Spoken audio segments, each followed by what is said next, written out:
Bonjour à tous. Aujourd'hui, dans cette vidéo, je voulais vous faire part d'une phobie d'un insecte que j'ai depuis tout petit euh, et qui ne s'améliore pas au fil de l'âge euh, et que j'ai encore, même aujourd'hui, à 17 ans. Je l'ai depuis tout petit, c'est-à-dire vers les 3 4 ans. Dès que je voyais ce gros insecte, bah, j'ai des palpitations, je transpire, et puis je respire rapidement. C'est des réactions que j'ai quand je vois cet insecte. Euh, voilà. Donc aujourd'hui, eh bien, je voulais vous parler de cette tipule euh, qui me fait peur vraiment autant que les araignées, les moustiques et tout.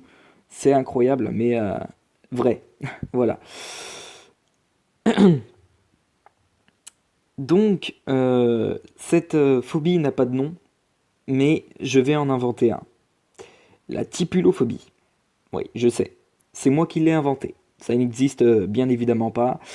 Voilà. Hmm. Alors, je vous dis juste comme ça. Imaginez-vous. Imaginez-vous, vous voyez cet insecte que vous voyez sur la photo sur votre mur dans le salon. Qu'est-ce que vous feriez? Bien étonnamment, si vous êtes phobique des insectes, et surtout des tipules, vous crieriez. Et même pleuriez. C'est ce que c'est ce que je fais quand je vois cet insecte. Voilà, je peux pas. Je je pleure quand je vois cet insecte. Ouais, ça hante ma vie en fait. Voilà. Bref. Bon, trêve de blablaterie, on parle de cet insecte qui est la tipule et plus précisément d'une espèce qui est la plus courante et c'est celle-là qui rentre chez vous en automne, enfin qui rentre dans vos habitations en automne, la tipule des prairies. Voilà, allez, on est parti. Qu'est-ce que c'est que la tipule des prairies? La tipule des prairies, de son nom scientifique Tipula palodosa, communément appelée cousin ou mouche faucheux, est une espèce d'insecte diptère de la famille des Tipuladés, ressemblant à un moustique à très longues pattes. De la famille des mouches, prise à tort pour un moustique, cet insecte n'est pas un insecte piqueur. Ces larves peuvent engendrer quelques dégâts dans les prairies permanentes et les semis. En français, tipule est un substantif féminin emprunté au latin tipula, signifie araignée d'eau. La tipule des prairies a l'aspect d'un moustique de très grande taille, au corps de 20-25 mm de long pour la femelle et de 16 à 18 mm pour le mâle. Les ailes font 15 à 22 mm et les pattes postérieures sont beaucoup plus longues que le corps. La tête est allongée, le thorax gris astri, longitudinal foncé. Les ailes grisâtres ont une bordure antérieure brune. Tipula paludosa et Tipula oleracea sont semblables. Pour les distinguer, on observe que la femelle de Tipula paludosa a un abdomen plus long que les ailes et que c'est l'inverse chez Tipula oleracea. Pour les mâles, Tipula paludosa possède une rangée de 15 à 20 soies sur le bord supérieur des pièces génitales alors que les forceps de Tipula oleracea sont triangulaires et dépourvus de soie. Chez Tipula paludosa, les yeux sont largement espacés, de plusieurs fois la largeur des segments de base des antennes, alors que chez Tipula oleracea, on va y arriver, les yeux sont resserrés d'une largeur du segment de base des antennes. Chez Tipula paludosa, les deux segments des antennes sont roux, et chez Tipula oleracea, les trois ou plus premiers segments des antennes sont roux. La configuration des cellules de l'aile sont différentes comme on peut le voir sur la photo. Les œufs sont noirs, étroits, rigides et font environ 1 mm de long. La larve de tipule est un long castico de 3 à 4 cm de long, communément appelé vert-gris en raison de sa couleur gris terreux. Le corps est mou mais très résistant.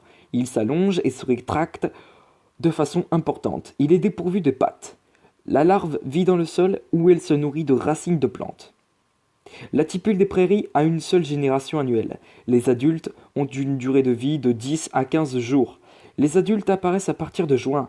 Durant l'été, jusqu'en septembre-octobre, les adultes volent le matin et le soir dans les endroits humides. On peut facilement les observer au début de l'automne lorsqu'ils cherchent à entrer dans les habitations pour se protéger des premiers frimas. Les frimas, ce sont des givres mous, si vous voulez. Les tipules s'accouplent à plusieurs reprises et aussitôt après, la femelle pond de nombreux œufs par groupe de 5 ou 6 sur le sol lorsqu'elle est en vol ou sur un support lorsqu'elle est posée. Elle produit en tout de 300 à 400 œufs. L'œuf se développe en 15 jours dans un milieu très humide et donne une jeune larve qui n'a que 1,5 mm au début de l'hiver. La larve, très résistante au froid, hiverne sans entrer en diapause. C'est-à-dire... en diapause, c'est-à-dire qu'il diminue l'intensité de ses activités métaboliques. Voilà, tout simplement. Voilà. Elle creuse des galeries souterraines qui débouchent à l'air libre pour sortir se nourrir la nuit. Elle se nourrit de racines des graminées, de graines de céréales en germination et de parties aériennes des jeunes plants proches du collet. Elle cesse de s'alimenter en hiver mais reprend au printemps. Elle passe par 4 stades larvaires de septembre à juillet-août.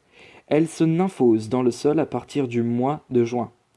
La nymphe subit un développement durant 10 à 20 jours. Au moment de l'éclosion, la nymphe monte dans la galerie. Tipula paludosa est présente en France.